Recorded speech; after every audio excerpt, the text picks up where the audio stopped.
Rádio Rio de Janeiro, a emissora da fraternidade, passa a apresentar Luz na Penumbra, programa que leva ao seu coração a mensagem da doutrina espírita.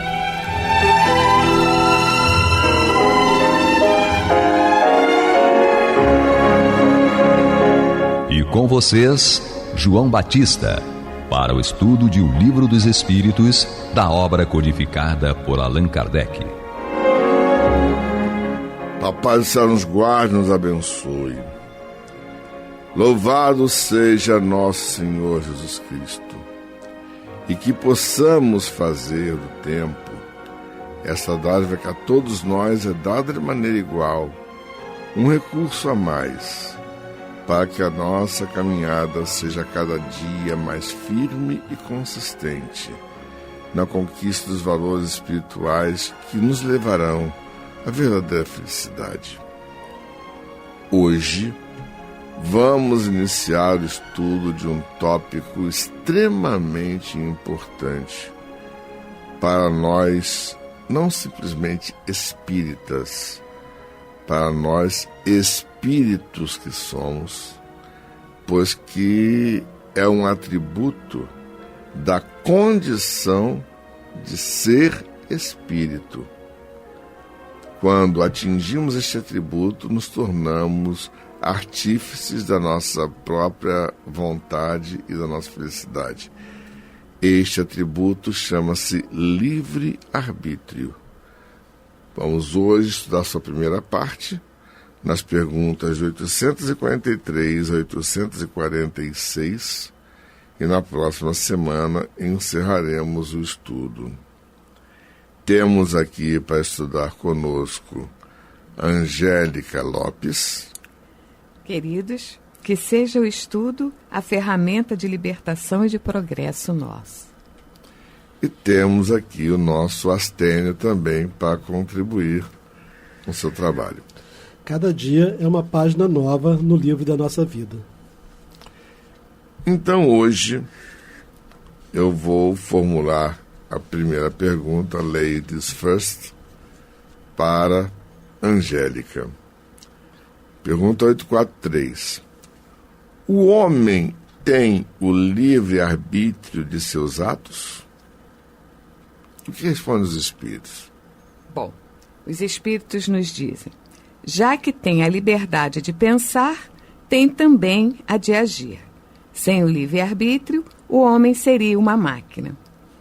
E aí, eu acho isso muito interessante, porque, como o senhor mesmo já disse, a partir do momento em que nós tivemos a condição, né, de fazer as nossas escolhas, então, de chegar na condição de espírito em processo de evolução, ter coparticipação e responsabilidade por tudo que a gente faz, isso é importante. Entendendo o livre-arbítrio. Livre, o que seria livre? Solto, desprendido, independente. Arbítrio, resolução tomada a partir de uma determinação da minha vontade. Ou seja, eu preciso estar com vontade para decidir, para escolher, para discernir entre uma coisa e outra. Bom, então, o espírito, em processo evolutivo, o que vai fazer com que ele cresça, né, que vai impulsioná-lo, será justamente o que ele vai fazer com as escolhas dele, o poder de decisão. E não tem como ficarmos inertes, porque em tudo temos que decidir alguma coisa, temos que escolher. Seja até a roupa, desde a roupa que vai se usar no dia, o que se vai comer, até a resolução de problemas mais complicados ou mais complexos. Astênio. Sim. A própria pergunta, né, já é muito interessante, porque Kardec pergunta se o homem tem o livre-arbítrio de seus atos. Se o livre-arbítrio, porque quando você fala tem, se refere à sua propriedade, seu patrimônio. Então, o livre-arbítrio é patrimônio do homem, né? Quer dizer, se é patrimônio meu, eu posso defender, né, esse patrimônio. E aí os espíritos dizem, já que tem, é interessante que eles colocam uma condicionante, né? Ele tem a liberdade de agir porque ele tem a liberdade de pensar. Porque seria cruel a criatura ter liberdade de pensar e, ao mesmo tempo, não poder agir de acordo com a sua vontade, com o seu pensamento. Então, pelo menos perante as leis universais, perante as leis divinas, nós temos a liberdade de pensar e temos a liberdade de agir. Obviamente que se nós agimos de modo contrário às leis divinas, nós vamos sofrer as consequências para poder aprender que aquilo está em desacordo com as leis divinas. Bom, é interessante a gente parar e pensar numa coisa. O ser humano, que é a encarnação do espírito, ele é o único ser da criação, pelo menos na Terra, que é capaz de evoluir pela própria vontade. Qualquer outro animal, de qualquer outra espécie, se nós enxergarmos esse animal há 5.000 anos, há 10.000 anos atrás, ele vai estar fazendo a mesma coisa que faz hoje. E como nós estávamos há 10.000 anos atrás, saindo das cavernas, e hoje estamos falando com os nossos irmãos através do rádio. Isso daí nos dá mais ou menos uma dimensão das conquistas que fizemos com o nosso próprio livre-arbítrio. Eu não vou nem discutir outras questões.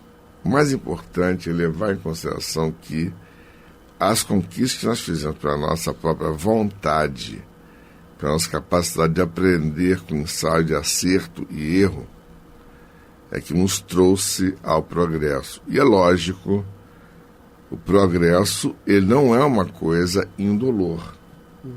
Se você tem uma caminhada, você tropeça e cai.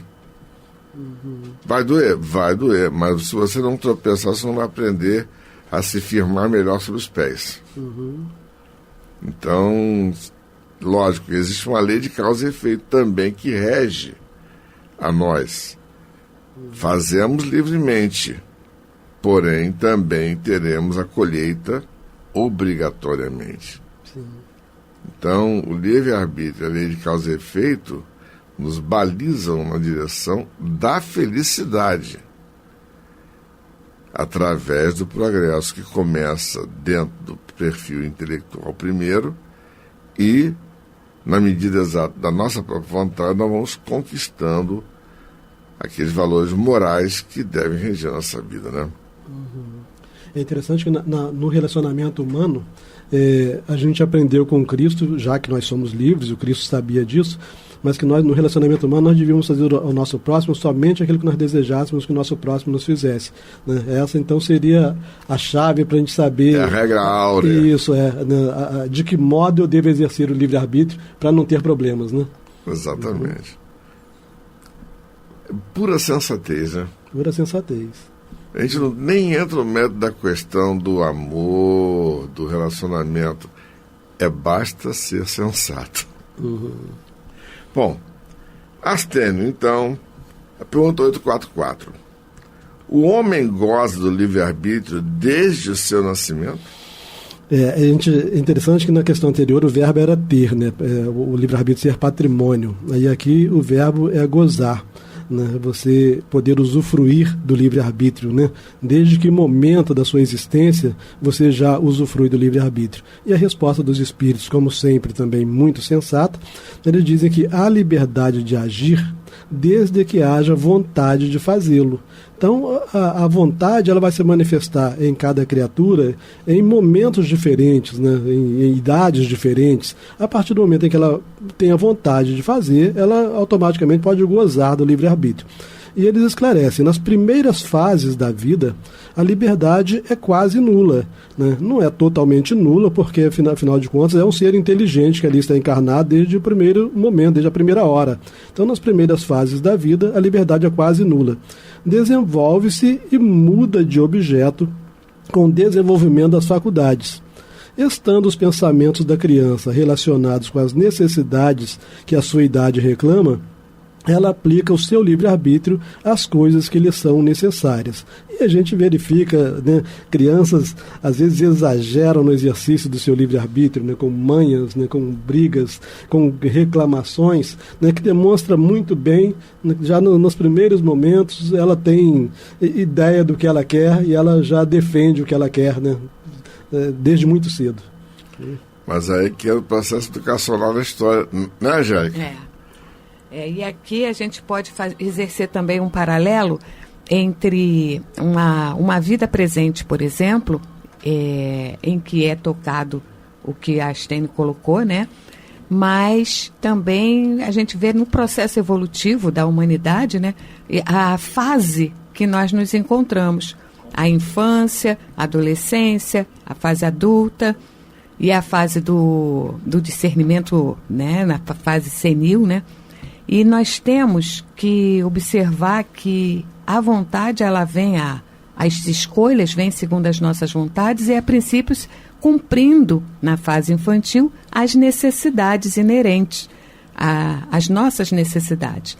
E, à medida em que vamos evoluindo e nos posicionando melhor nas conquistas, né, a gente vai fazendo as escolhas mais apropriadas e com cunho mais de progresso mesmo, né? Que possa nos beneficiar e beneficiar ao próximo, assim como o meio.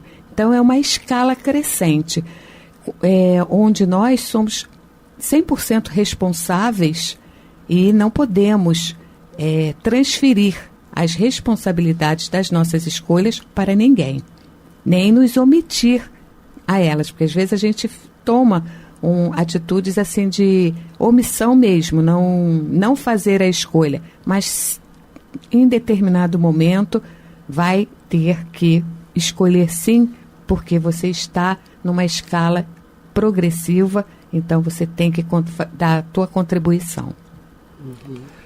Bom, indo adiante, já que agora você está com a palavra, Angélica, tá? Pergunta 845. Aliás, antes de fazer a pergunta, vamos colocar a nossa vinheta, né? Você está ouvindo pela Rádio Rio de Janeiro o programa Luz na Penumbra, com estudo de O Livro dos Espíritos, na apresentação de João Batista. Então, agora voltando... Pergunta 845 para Angélica. As predisposições instintivas que o homem traz ao nascer não constituem obstáculos ao exercício do livre-arbítrio? Os espíritos nos dizem que as predisposições instintivas são as do espírito antes de encarnar, conforme este seja mais ou menos adiantado. Elas podem impeli-lo à prática de atos repreensíveis e nisso será secundado pelos espíritos que simpatizam com essas disposições. Não há, porém, arrastamento irresistível, desde que se tenha vontade de resistir. Lembrai-vos de que querer é poder. E aqui, essa questão tem um pouco a ver com o que eu já iniciei na questão anterior. Ou seja, temos responsabilidades sobre as nossas escolhas. Estamos semeando. A semeadura é livre, mas a gente sabe que tudo vem em cumprimento às leis. A colheita é obrigatória. Então, tudo que nós fazemos, escolhemos, decidimos fazer, tem as suas consequências. E essas consequências elas podem ser positivas ou negativas para nós. Em caso positivo, ótimo, parabéns, segue à frente. Em caso negativos, vai ter que retornar com certos obstáculos a vencer. Por quê? Vai haver um processo de reparação nesta caminhada. Então, essas predisposições, elas estão ligadas a obstáculos que teremos que vencer para que o processo assertivo se reinicie. na nossa caminhada, na nossa trajetória. E tanto para os acertos quanto para os erros, temos sempre muitos espíritos nos acompanhando, certo? Para ou nos dar força ou nos animar nas nossas decisões. Se as nossas decisões forem assim, não tão elevadas, né, recaímos no erro. Mas cabe a nós a força de resistir às más tendências. Astério. Kardec ele já afirma na própria pergunta que nós temos predisposições instintivas.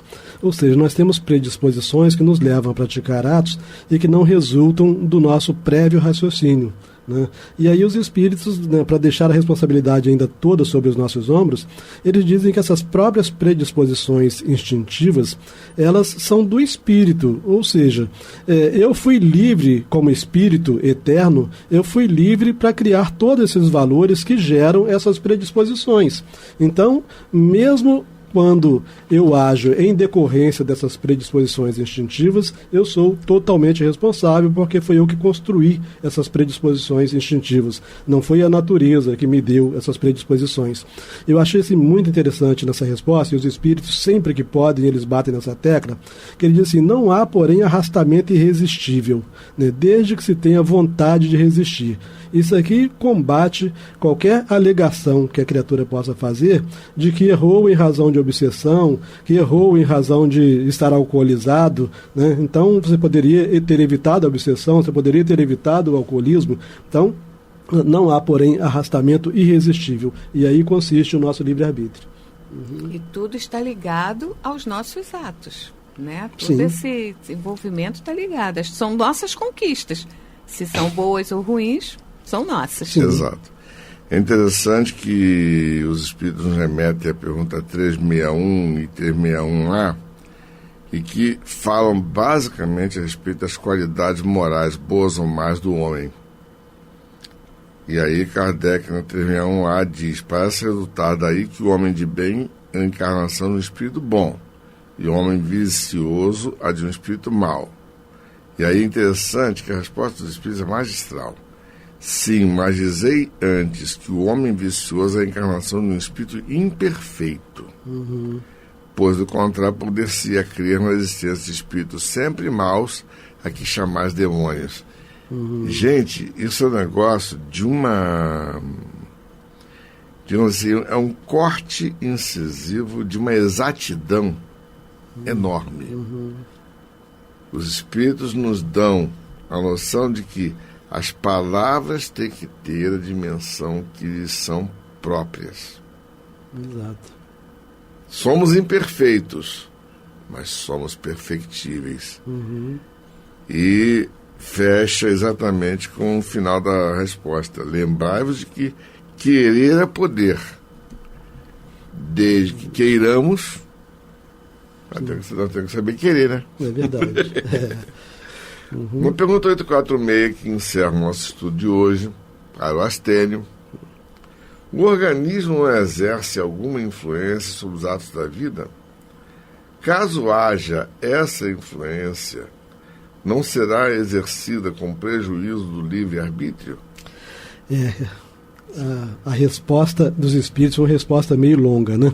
Mas eles disseram então que o espírito certamente é influenciado pela matéria. Sempre muito lindos os espíritos ao responderem, né? Não dizem que o espírito domina plenamente a matéria, que a matéria não exerce qualquer influência, exerce sim.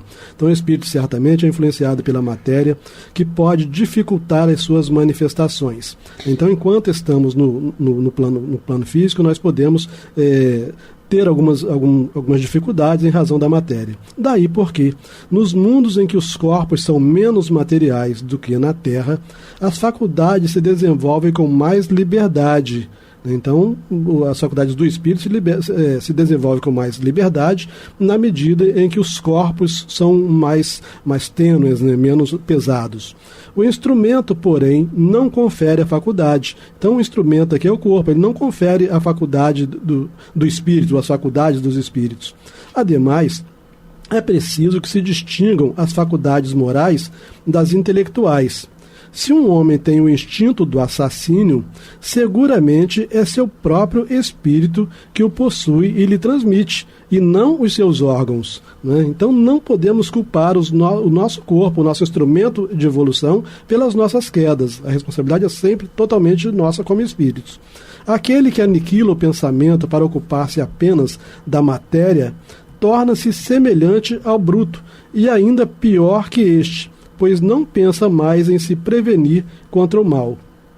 É nisto que incorre em falta, visto que assim procede pela própria vontade. Então, eles, no final, resumem que, apesar da influência que a matéria exerce sobre a liberdade do espírito, é a vontade que prevalece, né? Na medida que haja uma vontade firme, né, direcionada para um determinado objetivo, e se esse objetivo for bom ou for para o bem, a criatura vencerá todos os obstáculos e agirá plenamente no bem. Bom, podemos concluir também que o corpo, ele é um instrumento que nós temos de evolução.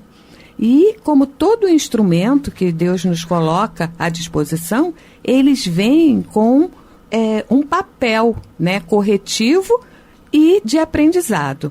É importante a gente ter sempre em mente que nós não estamos aqui para sermos castigados. Nós estamos aqui para sermos reeducados, para nós aprendermos uns com os outros e aprendermos principalmente com os nossos atos. Nosso corpo, ele reflete a situação evolutiva do nosso espírito. Então, se temos corpos limitantes, mal fizemos ao nosso perispírito e, para isso, recorremos a estes corpos para uma restauração.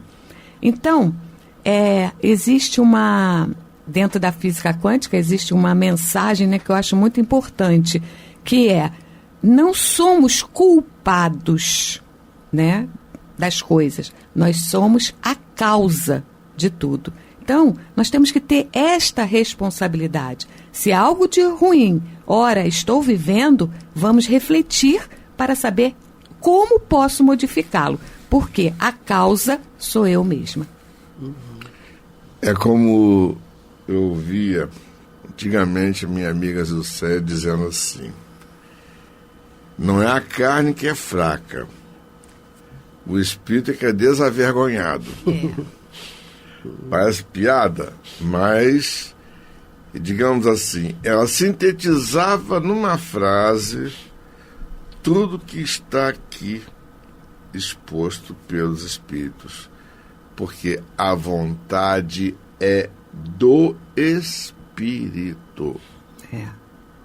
É isso aí. O negócio é esse, não tem jeito, nós somos espíritos.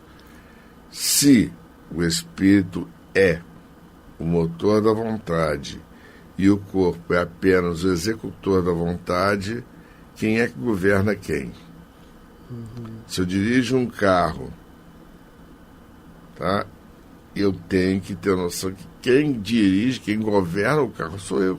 Exatamente. Meu veículo orgânico é uma viatura que eu devo conduzir de maneira sensata para não sofrer nenhum tipo de acidente. E nem causar. Eu não posso dizer, eu colidi porque estava dirigindo um veículo de muita potência. Eu não tive a habilidade para poder fazer com que o veículo transitasse da maneira adequada. Dizem que o carro, cuidado, porque carro é uma arma. Uma folha de papel pode ser uma arma, porque há cortes muito profundos numa folha de papel. Então, cabe a nós a responsabilidade. Nós estamos à frente e na governança de tudo. Das nossas escolhas, a gente precisa ter uma responsabilidade muito grande, porque delas vão derivar, né, vão sair todas as nossas conquistas, boas ou ruins. Astério, fechando.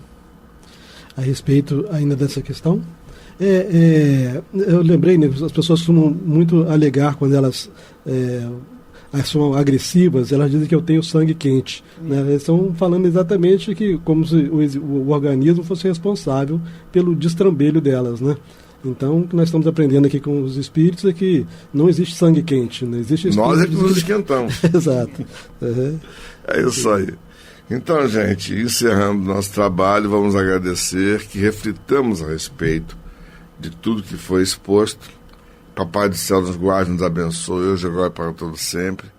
Que louvado seja nosso Senhor Jesus Cristo e que possamos fazer do tempo esta dádiva que a todos nós é dada de maneira igual, um processo de aprendizado que nos conduza aos valores maiores que nos levarão à verdadeira felicidade. Graças a Deus. Você está ouvindo pela Rádio Rio de Janeiro o programa Luz na Penumbra.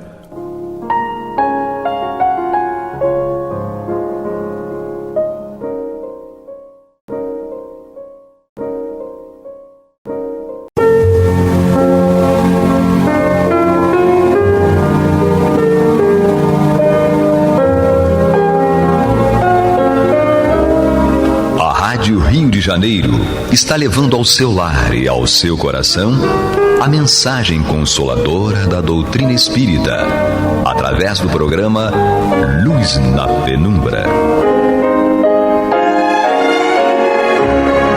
E agora com vocês, Antônio de Pádua Barbosa e Marta Batista. Olá, meus amigos. Estamos aqui mais uma vez para darmos continuidade ao programa Luz na Penumbra, programa no qual nós estudamos o Evangelho segundo o Espiritismo de Allan Kardec. Estamos aqui, Marta Batista, eu, e na técnica temos a volta triunfante de Sérgio Melo e seus dedos mágicos das carrapetas lá. Ele entende disso perfeitamente, né? Nesse caso, ele é perfeito, como manda aqui o nosso estudo de hoje, né? É verdade. Ele é perfeito no trabalho e é um ser humano da mais alta qualidade, né? Até falei para ele aqui, Marta, desculpa, até, quando eu encontrei aqui, vi que ele ia substituir aqui a ausência do Pablo por uns tempos, falei, é um orgulho, uma satisfação ter você de volta aqui conosco, né? Sem dúvida, entendeu? Muito, então, um orgulho, uma alegria, uma satisfação. Ter aqui o Serginho nos dando apoio. Mas, verdade.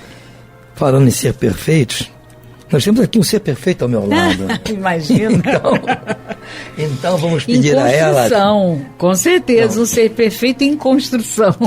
Não sei, vamos ver. Não, agora que nós vamos saber você mostrar-se perfeita em construção ou acabada, vamos ver. Não, acabada não, ainda falta muito.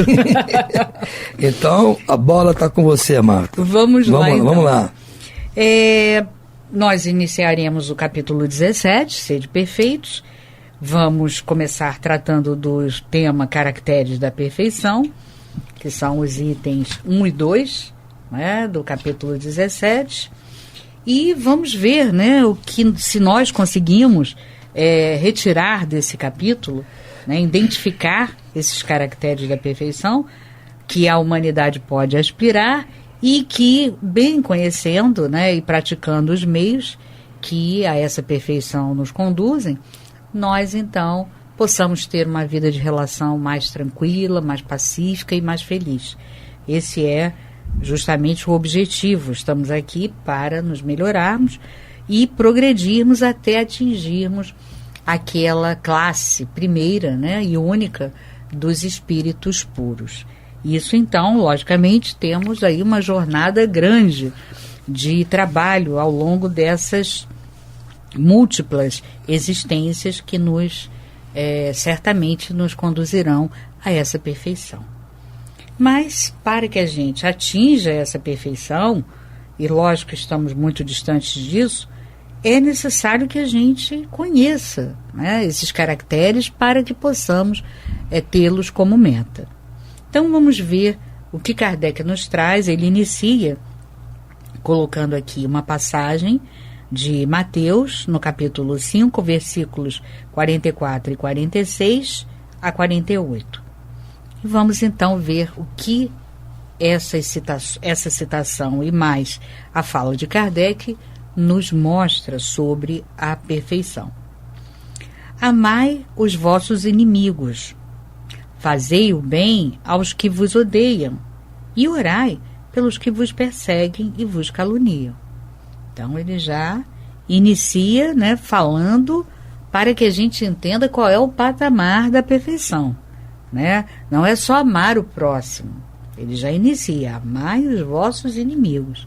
Quer dizer, é muito mais do que amar tão somente o próximo, que muitas das vezes são próximos com muita afinidade conosco. Não é o caso. E ele diz que, além de amar esses inimigos, nós devemos fazer o bem àqueles que nos odeiam. Ele está tratando de assunto para nós ainda bastante difícil. Mas é a meta, é o alvo a ser atingido. E cabe a nós seguirmos essa meta ser traçada. E ele diz, e orai por aqueles que vos perseguem e vos caluniam. Poxa, quando a gente percebe, né, quando ele fala sobre aqueles que vos caluniam e vos perseguem, nós sabemos que ser perseguido e ser caluniado, né, a calúnia é a ausência absoluta de verdade. É muito difícil, né, porque aquilo traz uma situação, um sentimento, né, de revolta, de aborrecimento, de como pode, né, uma pessoa mentir, falar algo que é totalmente mentiroso acerca da gente. Então ele toca nos pontos mais nevrálgicos para todos nós. E segue. Porque se amais somente aqueles que vos amam, que recompensa haveis de ter? Os publicanos também não fazem o mesmo? E se saudardes apenas os vossos irmãos, que fazeis de especial mais que os outros? Os gentios também não fazem assim? Sede, pois, vós outros, perfeitos, como o vosso Pai Celestial é perfeito. E aí Kardec segue, né, tentando mostrar para nós, tentando interpretar para nós a ideia de Jesus através dessa passagem em Mateus. Então Kardec inicia dizendo, desde que Deus possui a perfeição infinita em todas as coisas, estas palavras, sede perfeitos como o vosso Pai Celestial é perfeito, tomadas ao pé da letra, poderiam fazer supor a possibilidade de se atingir a perfeição absoluta. E é claro que não é isso. Ele está dando o exemplo, né? Como o Pai é perfeito, nós devemos tentar seguir essa linha, essa busca de perfeição. E ele fala, se fosse dado à criatura ser tão perfeita quanto o Criador, ela se tornaria igual a ele, o que é inadmissível. Sim, porque se assim fosse, Deus não existiria, porque todos seríamos deuses. Porém, os homens a quem Jesus se dirigia não teriam compreendido essa questão.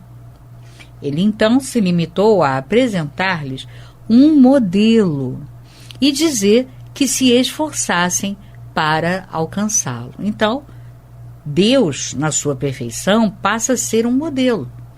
E é evidente que, posteriormente, com o passar dos anos, nós passamos a conhecer a orientação de Jesus e tê-lo como o guia e modelo. Mas, naquela época, Jesus precisava acenar com algum modelo a ser seguido. E qual era o único modelo conhecido e existente? Deus. Muito bem. Ele segue. É preciso, portanto, entender por essas palavras a perfeição relativa, aquela de que a humanidade é suscetível e que mais a aproxima da divindade, né?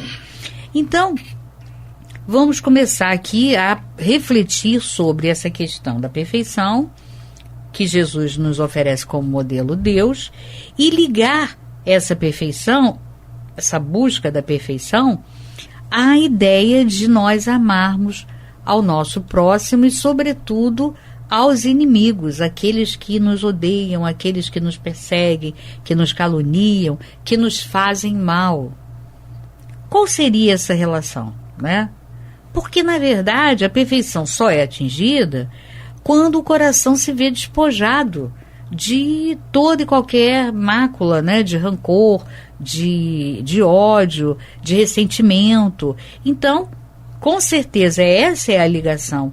E é por isso que ele começa justamente com essa orientação, né? Que nós, para nós sermos perfeitos, precisamos amar os nossos inimigos, aqueles que, né, são encarniçados, nos perseguem, nos odeiam, aqueles que nos fazem mal, nos caluniam, justamente porque se nós conseguirmos atingir esse patamar, né, de ter uma afeição, entendendo que aquela pessoa, o que ela fez contra você, na realidade é fruto da ignorância das leis divinas, quando você conseguir sentir isso no coração, com certeza você estará começando a poder dizer: eu estou amando de fato o meu próximo, né? Enquanto a gente amar, como já disse Jesus em outras ocasiões, só aqueles que nos amam, aqueles que nos tratam bem, aqueles com os quais nós temos afinidade, ora, como ele diz aqui, né, assim também fazem os publicanos. E ele diz: não, é preciso que você ame aquele ou aqueles que realmente te trazem um mal-estar e um nível de antagonismo bastante intenso, porque aí sim você estará amando independente, né, de qualquer coisa. E ele segue.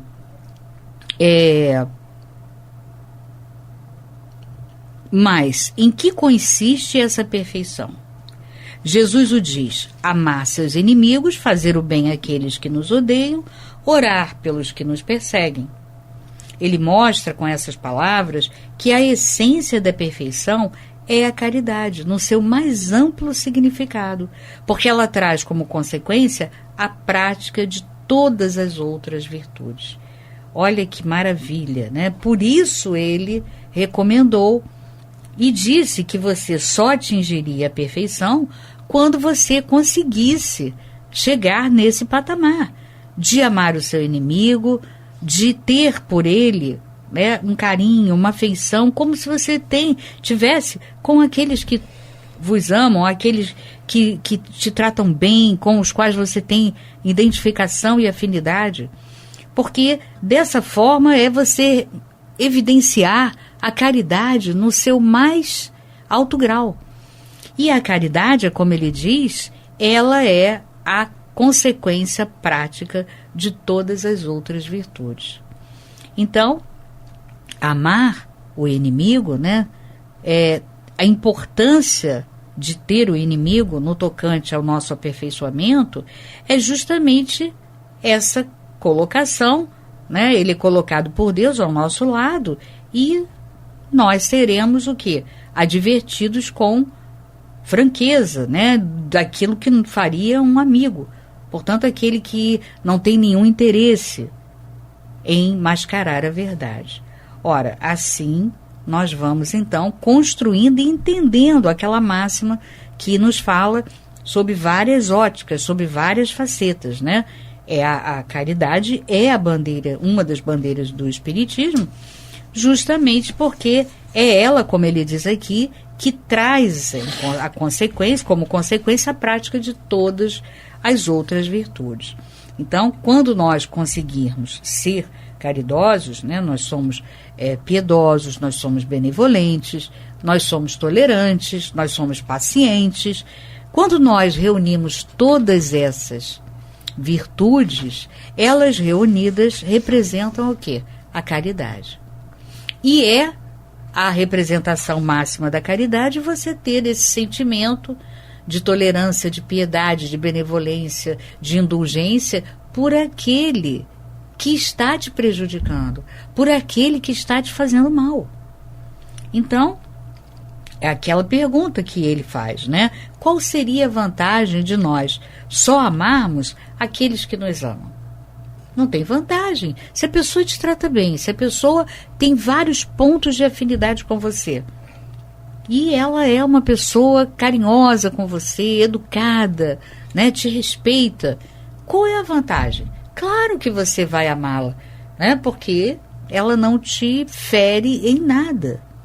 Mas quando você consegue se esforçar a ponto de amar, de fazer um esforço sobre-humano, de amar, de respeitar aquela pessoa que te trata mal, que te fere, que te persegue, que te calunia, que são as piores coisas que uma pessoa pode fazer contra alguém, com certeza, se você consegue isso, você está exercendo ou exercitando a caridade. E ele segue aqui, Kardec fala, realmente, se observarmos os resultados de todos os vícios, e mesmo dos pequenos defeitos, temos que reconhecer que não há nenhum que não altere mais ou menos o sentimento da caridade, porque todos eles têm origem no egoísmo e no orgulho, que são a negação da caridade.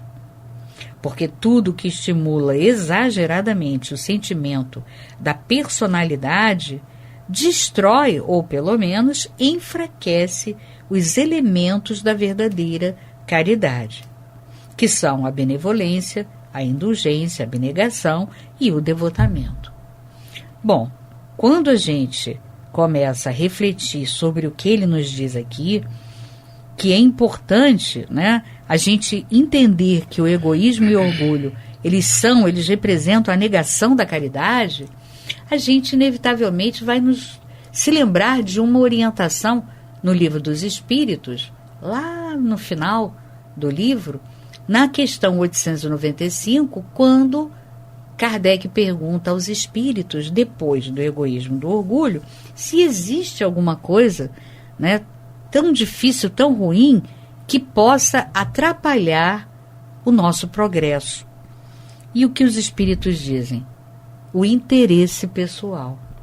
Então é por isso que ele nos diz, aquilo que estimula exageradamente o sentimento da personalidade destrói ou enfraquece os elementos da verdadeira caridade. Quer dizer, toda vez que você coloca os teus interesses, seja em que nível for, os teus interesses próprios à frente das coisas, de atitudes que você poderia tomar sendo verdadeiramente caridosa, você não está realizando essa caridade, muito pelo contrário, você está exercitando o egoísmo e o orgulho, ou um ou outro, que geralmente os dois estão sempre caminhando de mãos dadas. Ora, isso já é também uma orientação para nós. Olha, se eu quero ser caridoso, porque ser caridoso é um dos maiores pressupostos de você atingir a perfeição, mas se você, nas tuas atitudes, nas tuas decisões, geralmente você coloca sempre o teu interesse próprio na frente, você está caminhando na direção oposta. Então esse é um sinalizador para nós de se realmente estamos caminhando na direção correta. Então a gente tem que usar aquela orientação de Santo Agostinho, né, ao final do dia, ou no início do dia, ou no meio do dia, como nós acharmos melhor, de refletirmos sobre os nossos atos. Será que realmente, muitas vezes nós temos atitudes que, num relance de olhar, nos parece ser uma atitude maravilhosa, amorosa, caridosa, mas numa reflexão mais profunda, como aqui Agostinho nos recomenda, nós vamos ter realmente a resposta ideal. Porque aí não é uma avaliação superficial, é você perguntando a você mesmo sobre determinadas situações que você tenha realizado, sobre ações do teu dia a dia. E quem responde quando você faz essa pergunta é a tua consciência e não a personalidade. E quando a tua consciência responde, ela representa as leis divinas. Se tiver havido alguma transgressão ao longo do dia, né, de alguma lei da divina, com certeza a consciência vai acusar. Então, essa resposta que nós fazemos a nós mesmos, né, nesse colóquio que nós podemos realizar no horário que nós julgarmos melhor, no momento mais adequado, ele é de muita utilidade por isso, porque a resposta vem lá de dentro da nossa própria consciência. Não tem como você abafar. É evidente que se você não estiver disposto a fazer um esforço, você poderá abafar a resposta. A resposta chega, mas ela só vai ser abafada posteriormente ela eclodir de dentro de você. E aí já está ali a orientação de que alguma coisa não foi bem. Cabe a você agora, né, encarar esse espelho de frente e, a partir disso, você iniciar uma trajetória de esforço para começar a modificar essa transgressão. E ele segue: o amor ao próximo, ampliado até o amor pelos inimigos, não podendo se aliar a nenhum defeito contrário à caridade, é por isso mesmo sempre um indício maior ou menor de superioridade moral. Então, veja bem, quando o amor ao próximo ele é ampliado até o ponto de atingir os inimigos, os nossos inimigos, ele não podendo se aliar a nenhum defeito contrário à caridade, ele é um indício maior ou menor, de acordo com o retorno, de superioridade moral. Então, por isso que nesse rumo, nós vamos, com certeza, se nós olharmos esse espelho de frente, sem tentar mascarar a resposta, né, que vai vir no seu olhar, quando você se olhar, com certeza você vai caminhar em direção a essa melhoria, a essa construção de uma perfeição. Porque, como ele diz aqui, né, você terá um indício maior ou menor de acordo com o grau de caridade que você se encontrar diante desse teu próximo, sendo ele um inimigo, e você conseguir se sobrepor, né, ao mal-estar daquilo tudo que ele porventura possa ter feito contra você. E ele segue, de onde se conclui que o grau de perfeição corresponde à extensão desse amor. Então, o que a gente pode concluir de forma simples? Que quanto maior é a capacidade de amar, claro que no nosso nível, como a gente sempre lembra, nós não sabemos exatamente o que é amor, né? Mas, dentro, né, dessa perspectiva, ele explicando que quanto mais caridade você aplica aos relacionamentos, mais você está no caminho de amar ao próximo, com certeza você pode entender que você sendo benevolente, indulgente, sendo abnegado, né, aquelas pessoas que porventura necessitam de você, e devotado, que é justamente a abnegação máxima, é você se devotar a cuidar de uma pessoa, como Eurípides de Barçanufo, né? Ele se dedicou. De que maneira que ele se dedicou? Ele ia fazer medicina, já estava fazendo, mas quando o pai ficou doente, ele largou tudo para cuidar do pai.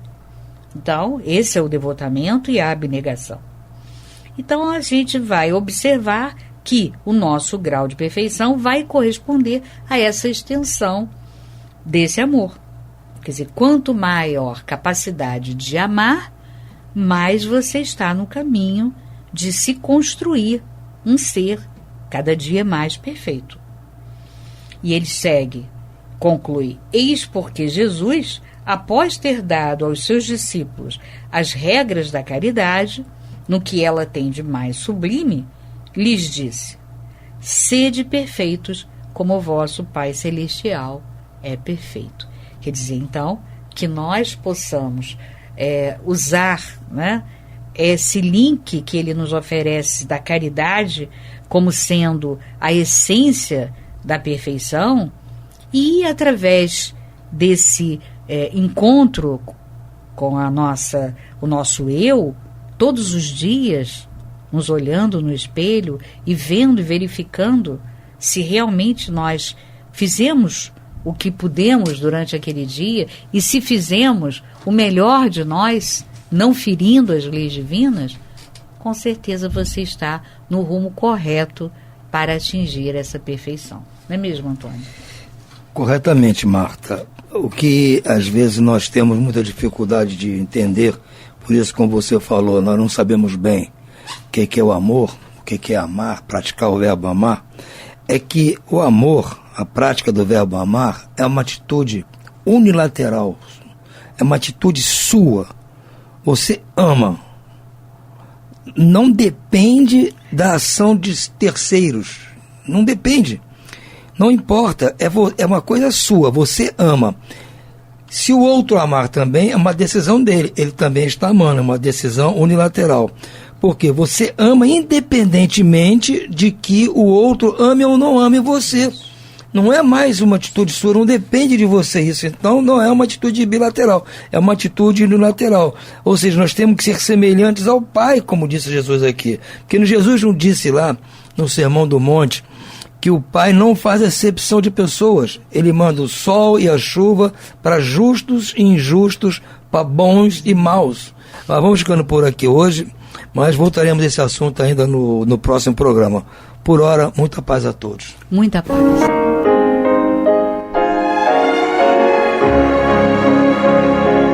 E vamos ouvir agora a prece de encerramento de nosso programa, na voz de Geraldo de Aquino.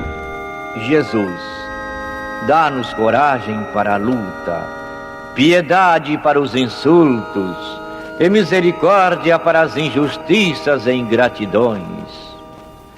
Limpa nossa alma de inveja e ambições mesquinhas, de ódio e de vingança o nosso caminho.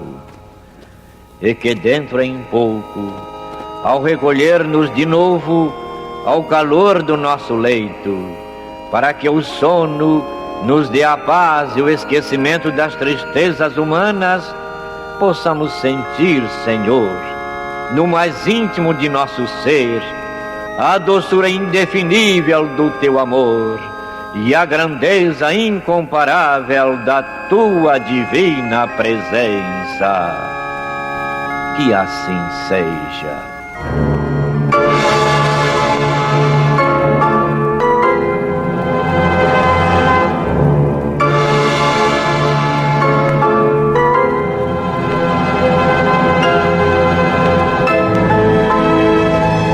Acabamos de apresentar o programa Luz na Penumbra, que voltará a ser apresentado amanhã às 21 horas nesta emissora.